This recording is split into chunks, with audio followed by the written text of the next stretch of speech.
तो आज हम कक्षा 8वीं का प्रश्नावली 3.1 को करते हैं। कुछ बेसिक जानकारियां हमने अपनी पहली वीडियो में दी हुई हैं। आप पहली वीडियो का लिंक हमारे डिस्क्रिप्शन बॉक्स में से ले सकते हो और उस वीडियो को देख करके बेसिक जानकारियां ले सकते हो। अब हम शुरू करते हैं प्रश्नावली 3.1। यहाँ पर कुछ आकृतियां दी गई हैं 1, 2, 3, 4, 5, 6, 7 और 8। इन आकृतियों का प्रत्येक आकृति का वर्गीकरण निम्न आधार पर करो।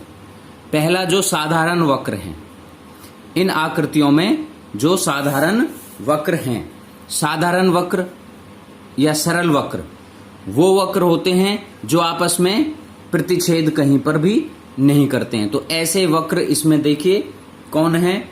पहला साधारण है, दूसरा भी साधारण है, तीसरा साधारण नहीं है क्योंकि ये एक वृत्त के ऊपर दूसरा वृत्त दिया हुआ है। चौथा ये आपस में क्रॉस हो रहे हैं। पांचवा सरल है, छठा सरल है, सातवां सरल है, आठवां सरल नहीं है। तो देखिए साधारण वक्र कौन सा है, पहला, दूसरा, पांचवा, छठा और सातवां। ठीक है, पहला, दूसरा, पांचवा, छठा और सातवां। अब अगला वर्गीकरण का आधार है साधारण बंद वक्र। साधारण वक्र जो बंद हों, तो यहां आप देखोगे जितने भी साधारण वक्र हैं वो सारे ही बंद वक्र हैं। तो इसका आंसर भी यही आएगा 1, 2, 5, 6 और 7। ये सभी क्या हैं, साधारण और बंद वक्र हैं। उसके बाद अगला है बहुभुज। आपको बहुभुज की परिभाषा हमने पहले वीडियो में बताई थी, जो हमने जिसका लिंक डिस्क्रिप्शन बॉक्स में लिख दिया है, आप वहां से देख सकते हो। बंद वक्र जो सरल रेखाखंडों से बना हुआ हो। तो यहां पर देखिए सरल वक्र, सरल बंद वक्र 5 हैं, 1, 2, 5, 6 और 7। लेकिन इनमें जो रेखाखंडों से बने हैं वो सिर्फ 2 हैं, पहला और दूसरा। ये ही बहुभुज हैं, बाकी ये बहुभुज नहीं है। तो बहुभुज हैं पहला और दूसरा। ठीक है, उसके बाद है उत्तल बहुभुज और अवतल बहुभुज। यहां पर देखिए 2 बहुभुज हैं। इन दोनों बहुभुजों को देखिए। उत्तल बहुभुज वह बहुभुज होता है जिसमें विकर्ण बहुभुज के बाह्य भाग में नहीं होता है। तो यहां पर इसके विकर्ण यदि हम खींचेंगे तो ये अंतर भाग में ही होते हैं, ये अंदर हैं, इसलिए ये उत्तल है। और यहां हम यदि ये वाला विकर्ण खींचते हैं तो ये बहुभुज के बहिर्भाग में है, इसलिए हम इसको अवतल बहुभुज कहते हैं। तो उत्तल दूसरे नंबर का और अवतल पहले नंबर का। देखिए उत्तल बहुभुज दूसरा और अवतल बहुभुज पहला। इस तरह से आप इस क्वेश्चन को कर सकते हो। अब हम अगला क्वेश्चन देखते हैं, क्वेश्चन नंबर 2। देखिए निम्न में कितने विकर्ण हैं। विकर्ण किसी भी बहुभुज में विकर्ण होते हैं n गुना n घटा 3/2। यहां पर n भुजाओं की संख्या है। तो देखिए उत्तल चतुर्भुज में कितनी भुजाएं होती हैं, 4। तो इसके विकर्ण कितने होंगे, 4 गुना 4 घटा 3/2। 2 से 2 बार कट गया, 2 दूनी 4, 4 में से 3 गया तो 1। तो 2 गुना 1 बराबर 2 विकिरण। उत्तल चतुर्भुज में कितने विकिरण होंगे, 2। उसके बाद समषड्भुज। समषड्भुज के विकिरण, भुजा कितनी होती है षड्भुज में, 6 भुजाएं। विकर्ण का फार्मूला है भुजा गुना भुजा घटा 3/2। यहां पर n भुजाओं की संख्या है, तो ये आ गया 6 गुना 6 घटा 3/2। 2 से 3 बार कट गया, 3 गुना 6 में से 3 गए तो 3, 9। तो समषडभुज में 9 विकर्ण होंगे। ऐसी त्रिभुज में देख लीजिए भुजा कितनी होती हैं, 3। फार्मूला लगाइए, विकर्ण बराबर 3 गुना 3 घटा 3/2। 3 गुना 0, यहां 0 आ गया /2, तो 0 आ गया। इसका मतलब त्रिभुज में कोई भी विकर्ण नहीं होता है। ये आप फार्मूले से निकाल सकते हो। अब देखो अगला सवाल, देखिए क्वेश्चन नंबर 3। उत्तल चतुर्भुज के कोणों के मापों का योग क्या है? यदि चतुर्भुज उत्तल ना हो तो क्या यह गुण लागू होगा? देखिए पहले आप उत्तल चतुर्भुज बना लीजिए। ये चतुर्भुज हमने बना लिया, उत्तल है। उत्तल का मतलब विकर्ण अंतर्भाग में है, अभ्यंतर में है, ठीक है। अभ्यंतर के विकर्ण वाले बहुभुज को हम उत्तल बहुभुज कहते हैं। अब इसके किसी एक विकर्ण से इसके 2 हिस्से कर लीजिएगा। अब ये 2 त्रिभुज बन गए और आपको पता है त्रिभुज के कोणों का योग क्या होता है, 180। यहां पर 2 त्रिभुज हैं तो 2 गुना 180, 360 आ गया। अब आप अवतल चतुर्भुज बनाइए। अवतल चतुर्भुज है, 1 2 3 4 भुजाएं हैं, परंतु इसमें जो ये वाला विकर्ण है ये बहिर्भाग में है, इसलिए इसको हम अवतल चतुर्भुज कहते हैं। यहां आप इसको इस विकर्ण के द्वारा मिला दीजिए। इस विकर्ण ने इस चतुर्भुज को 2 त्रिभुजों में विभाजित कर दिया, तो इनके कोणों का योग भी क्या होगा, 2 त्रिभुजों के कोणों का योग, तो 2 गुना 180 कितना आ गया, 360। तो उत्तल चतुर्भुज के कोणों का माप क्या होता है, 360, और यह गुण अवतल चतुर्भुज पर भी लागू होता है। हां, यह गुण लागू होता है। अब अगला सवाल देखो, देखिए चौथा सवाल, तालिका की जांच कीजिए, प्रत्येक आकृति को त्रिभुज में बांटिए और कोणों का योगफल ज्ञात कीजिए। अंतः कोणों का योग, ये आकृतियां हैं, भुजाओं की संख्या, कोणों का योगफल। पहले देखिए त्रिभुज है, 3 भुजाएं हैं और 3 त्रिभुज का अंतः कोणों का योग 180 होता है। अगला देखिए चतुर्भुज है, लेकिन इसको विकर्ण की सहायता से 2 त्रिभुजों में बांट दिया गया है, तो 2 त्रिभुजों के अंतः कोणों का योग क्या होगा, 2 गुना 180, डबल हो जाएगा उसका। तो ये 2 हमें कहां से प्राप्त हुआ, ये 4 भुजाओं में से 2 घटाने पर। अगला देखिए पंचभुज है, इसको हमने 3 त्रिभुजों में विभाजित कर लिया, भुजाएं 5 हैं, तो इसका अंतः कोणों का योग क्या होगा, 3 गुना 180 होगा। और ये 3 हमें भुजाओं की संख्या में से 2 घटाने पर प्राप्त हुए। यहां भी भुजाओं की संख्या में से 2 घटाया, यहां भी भुजाओं की संख्या में से 2 घटाया, और यहां षटभुज में देख लीजिए, यहां भी भुजाओं की संख्या में से 2 घटा करके हमें ये 4 प्राप्त हुआ। 4 जो त्रिभुजों की संख्या, तो त्रिभुजों की संख्या भुजाओं की संख्या में से 2 घटाने से प्राप्त होती है, और त्रिभुजों की संख्या को 180 से गुणा करने पर हमें अंतः कोणों का योग प्राप्त होता है। तो इस तरह से यहां पर हमें एक फार्मूला बन जाता है हमारे लिए कि n घटा 2 गुना 180 ये बहुभुज के अंतः कोणों का योग होगा। अब इससे संबंधित क्वेश्चन देख लीजिए आप। पहला है ए 7 भुजाएं वाला, 7 भुजा वाला बहुभुज के अंतःकोण क्या होंगे? n घटा 2 गुना 180। तो n क्या है यहां पर? 7। 7 घटा 2 गुना 180 कितना आ गया? 5 गुना 180। तो 18 पंजे 90, 900 डिग्री आ गया।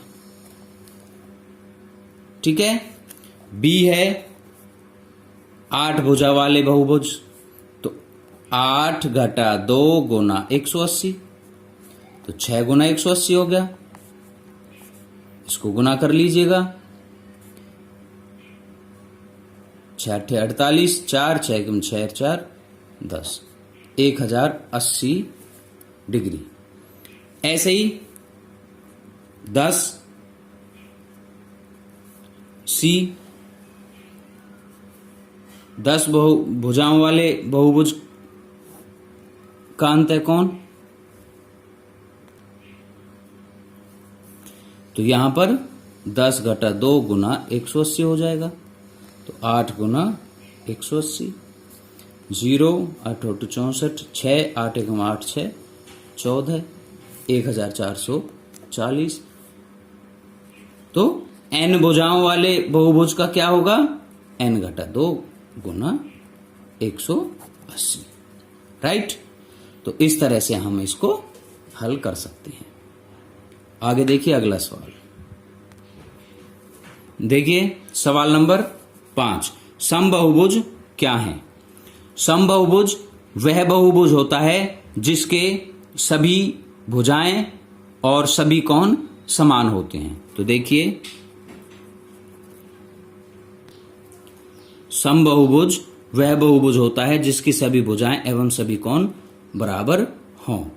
अब समबाहुभुज का नाम बताइए जिसमें 3 भुजाएं हों। 3 भुजाओं वाले समबाहुभुज को हम समत्रिभुज कहते हैं। समत्रिभुज। ऐसे ही 4 भुजाओं वाले बहुभुज को क्या कहेंगे? समचतुर्भुज। और 6 भुजाओं वाले बहुभुज को समषट्भुज।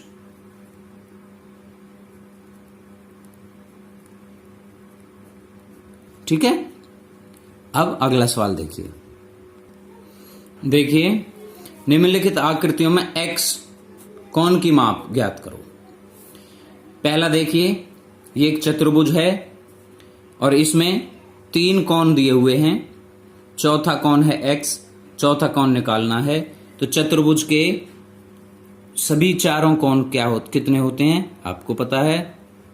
चतुर्भुज के कोण कितने होते हैं? 360। ठीक है। अभी 3 कोण हमें पता है तो चौथा कोण क्या होगा? इससे हम निकाल सकते हैं। 360 बराबर हो गया 50 जमा 130 जमा 120 जमा x। यहां पर देख लो 50 180 और 120 300 हो गया। तो 360 बराबर 300 जमा x। तो x क्या हो जाएगा? 360 में से 300 को घटा दिया 60 आ गया। तो पहले का आ जाएगा 60। ऐसे ही दूसरा देखिए आप।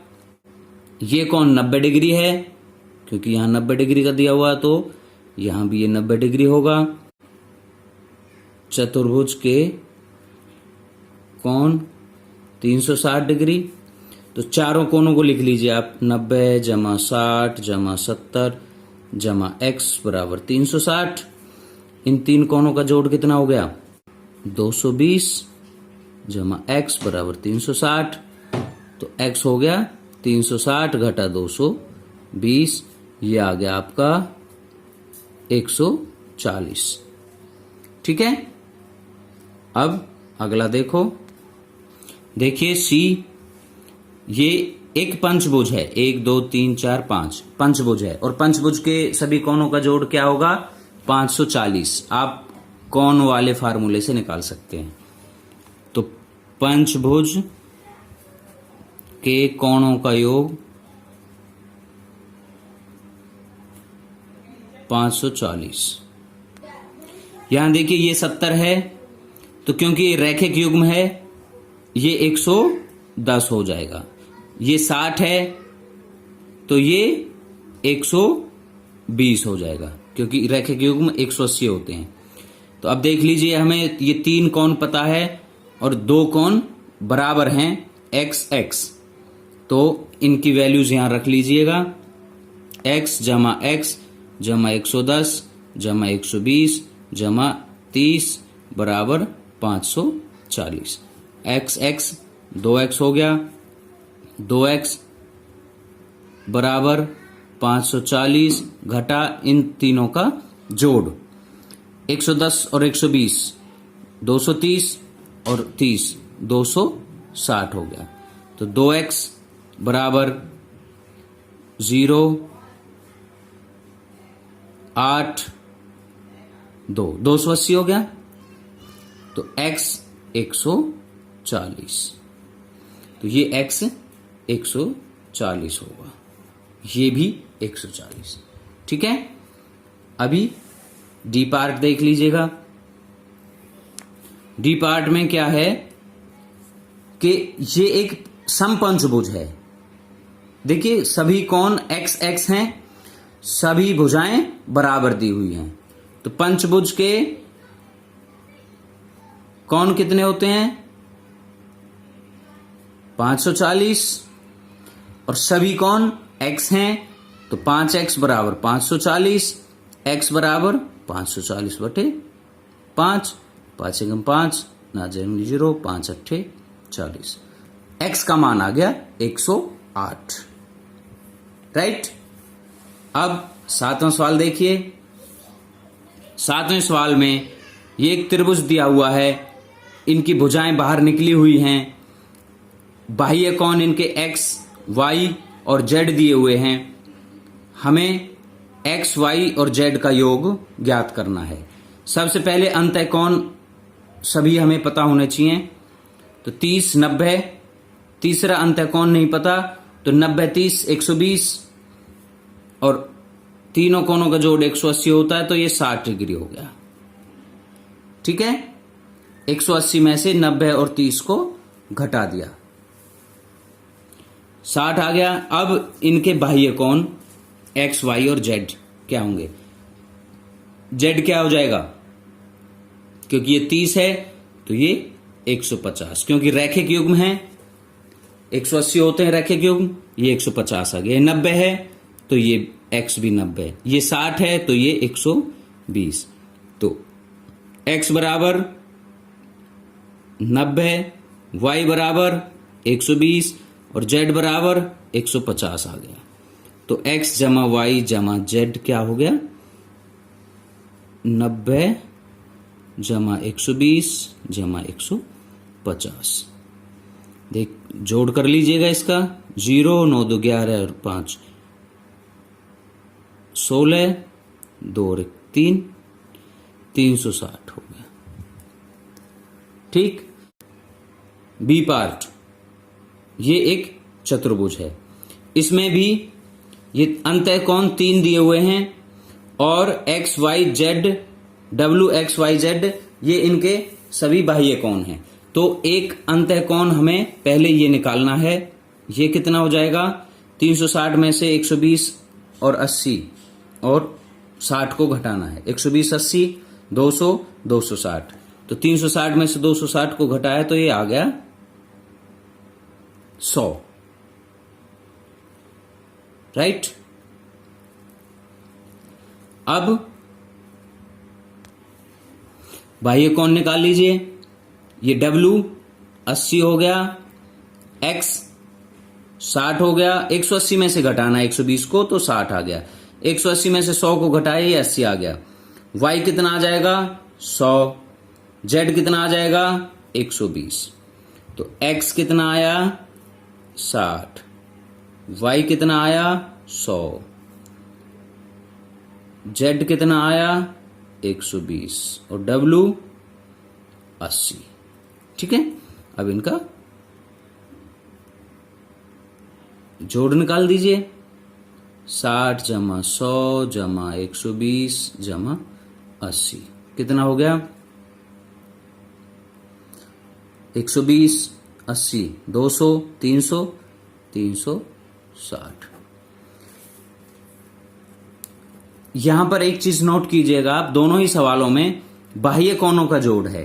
त्रिभुज के बाह्य कोणों का जोड़ है, यहां पर चतुर्भुज के बाह्य कोणों का जोड़ है और दोनों ही 360 आता है। ये आप अगली एक्सरसाइज में करोगे भी। किसी भी बहुभुज के बाह्य कोणों का जोड़ हमेशा 360 ही होता है। बच्चों, वीडियो अच्छी लगी हो तो लाइक शेयर अवश्य करें। इसके बाद हम अगली वीडियो में अगली एक्सरसाइज लेके आएंगे। धन्यवाद।